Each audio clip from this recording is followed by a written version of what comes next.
Eu vou ler para vocês um relato que foi enviado finalmente no nosso e-mail aqui do assustadoramente@outlook.com.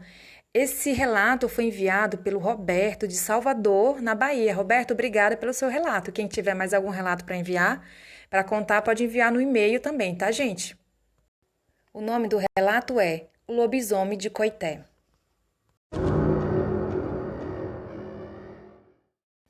Olá a todos. Depois de muito refletir, decidi revisitar meu passado para contar-lhes algo que me ocorreu há certo tempo atrás e que até hoje me causa certo desconforto, simplesmente por lembrar. Minha família, por parte da minha mãe, é natural de uma cidadezinha do interior da Bahia chamada Conceição do Coité. É uma típica cidade do interior do Nordeste, maltratada pela seca e pelos governantes. Como moramos em Salvador, também na Bahia, era comum viajarmos para Coité para visitarmos nossos parentes e rever os amigos da família. Eu era criança quando aconteceu esse caso. Devia ter no máximo uns 6 anos, não mais do que isso. Como de costume, viajamos para a casa da minha tia, na cidade de Coité, na época de São João, que aqui no Nordeste é uma época de festas juninas com fogueiras, muito forró, comidas típicas e fogos de artifício. Em Coité, a minha rotina era praticamente brincar o dia inteiro com meus primos e primas. Era uma sensação de liberdade indescritível em correr e me divertir naquele lugar. Apesar de simples, preciso descrever aquela casa. Era isolada de tudo, assim como a maioria das casas naquele povoado. Ficava em uma colina e era cercada por uma extensa cerca de madeira que servia para conter as galinhas, cachorros e porcos que eram criados pelos meus tios. Não havia outros animais além desses, e além disso, as outras casas eram distantes umas das outras. Creio que não havia outros animais por ali.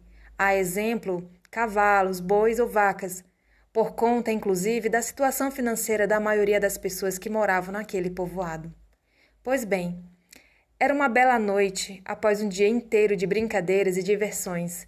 Nos reunimos para jantar na pequena sala da casa da minha tia. Havia apenas um minúsculo rádio de pilha para o entretenimento de todos.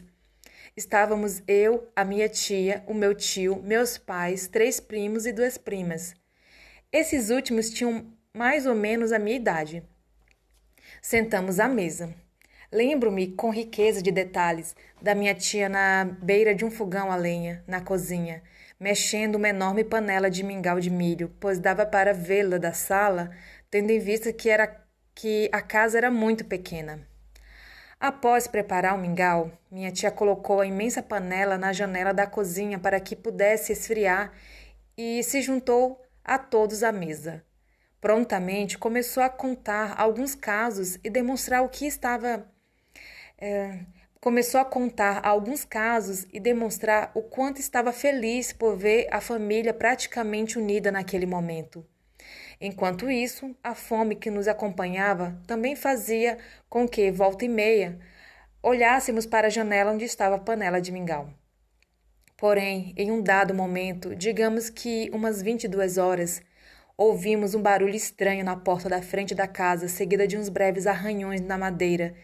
Inicialmente, todos pareciam estar acostumados com aquela situação e apenas eu e meus pais demonstramos preocupação ao olharmos imediatamente para tal porta diante dos estranhos barulhos que cessaram e começaram a contornar a casa em sentido à cozinha.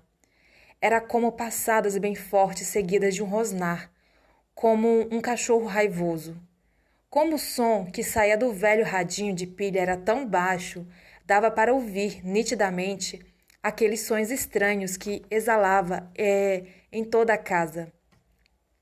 Após alguns segundos, eis que aconteceu algo que até hoje não sai da minha mente e me provoca calafrios. Só de lembrar. Um ser gigante com a aparência de um cavalo, peludo com os olhos grandes e uma boca enorme, carregada de dentes que se mantinha aberta de orelha a orelha, sem fechar, ficou em pé na janela da cozinha e prontamente começou a comer o mingau que estava na panela esfriando. Detalhe: cada bocada feita por aquele animal era seguida por uma gargalhada humana. Sim, era um ser que se portava como um animal, mas tinha algumas feições humanas, como, por exemplo, o fato de ficar de pé na janela da cozinha, gargalhar e nos olhar fixamente. Lembro-me do grito da minha mãe, que prontamente me pegou no colo e correu para a porta da sala, indagando o que era aquilo. Meu pai foi em nosso encontro e começou a gritar para afugentar o bicho. Porém, para nossa surpresa, os meus primos estavam rindo da gente. Meu tio tranquilo e minha tia mais tranquila ainda, simplesmente olhou para a gente e falou: Gente, fique tranquilo. Esse é o filho de fulana de tal que deve ter se transformado hoje. Deixa ele embora que eu faço outra panela de mingau para todo mundo. Aquilo para mim e meus pais soou como algo tão estranho e absurdo que minha mãe começou a chorar e perguntar a todos o que estava acontecendo. Meu tio, prontamente, para acalmá-la, nos contou que era algo que acontecia corriqueiramente. Disse que se tratava de um dos habitantes do povoado que se transformava em lobisomem e saía sempre à noite para se alimentar. A calma com que eles nos contou aquilo nos deixou mais aliviados, porém perplexos com toda aquela situação. O tempo passou. Fomos outras vezes em Coité e nunca mais tivemos outra experiência como aquela. Porém, um belo dia, em uma dessas nossas idas à cidade, nos deparamos com um cortejo onde várias pessoas à frente carregavam um caixão. E por ser uma cidade pequena, a adesão da população a esse tipo de acontecimento é algo que praticamente todo mundo participa. Ao passarmos pelo cortejo, minha mãe avistou uma senhora conhecida e, ao cumprimentar, perguntou quem foi que faleceu. A senhora nos olhou serenamente e, com um ar de melancolia misturado com alívio, respondeu: Foi Zé Vicente de Firmina, filho de comadre Serafina, aquele que tinha pacto com coisa ruim e se transformava em lobisomem. Tudo isso foi bem real e a lembrança me incomoda até hoje.